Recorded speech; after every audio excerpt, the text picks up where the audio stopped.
এই মুহূর্তে আছি মিরপুর কাজীপাড়া মেট্রো রেল স্টেশনে। এই মেট্রো রেল স্টেশনের যে চিত্র যদি দেখাতে চাই, একদমই ধ্বংসযজ্ঞ বলা চলে। দুর্বৃত্তরা হামলা চালিয়েছেন ঢাকাবাসীর স্বপ্নের যেই মেট্রো রেল, সেই মেট্রো রেলে। এবং এই মুহূর্তে যেটা দেখতে পাচ্ছি যে একদম এই যে বুথ ছিল, যেই বুথের গ্লাসগুলো ভেঙে একদম গুঁড়ো গুঁড়ো করে ফেলেছে, এখানে হামলা চালিয়েছে।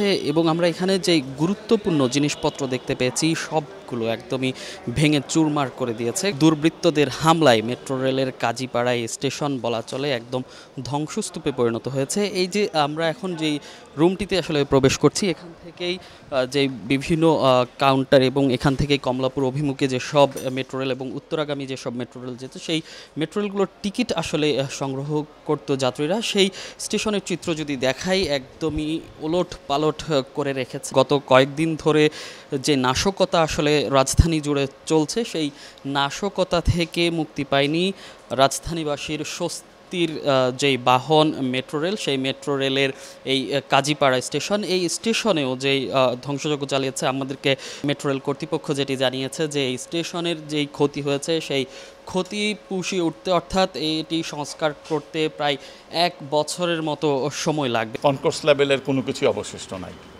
সব কিছুই ভাঙচুর করা হয়েছে। এখন এই প্রেক্ষাপটে আমরা একটা টিম গঠন করেছি। আমরা তাদেরকে একটা 10 কার্য দিবসের একটা সময় আমরা দিয়েছি।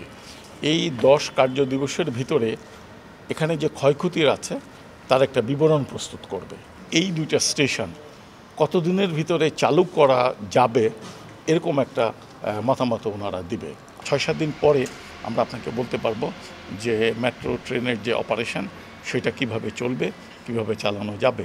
ডিএমটিসিএল এর এমডি কথা বলেছেন, তিনি যেটা বলেছেন যে মেট্রো রেল স্বপ্নের বাহন, এই মেট্রো রেলে হামলা কোনোভাবেই আসলে কাম্য ছিল না। এবং তিনি যেটা জানিয়েছেন যত দ্রুত সম্ভব এর সংস্কার কাজ আসলে তারা চালিয়ে যাবেন। তো মেট্রো রেলের কাজীপাড়া স্টেশন থেকে এই ছিল আমার কাছে সবশেষ।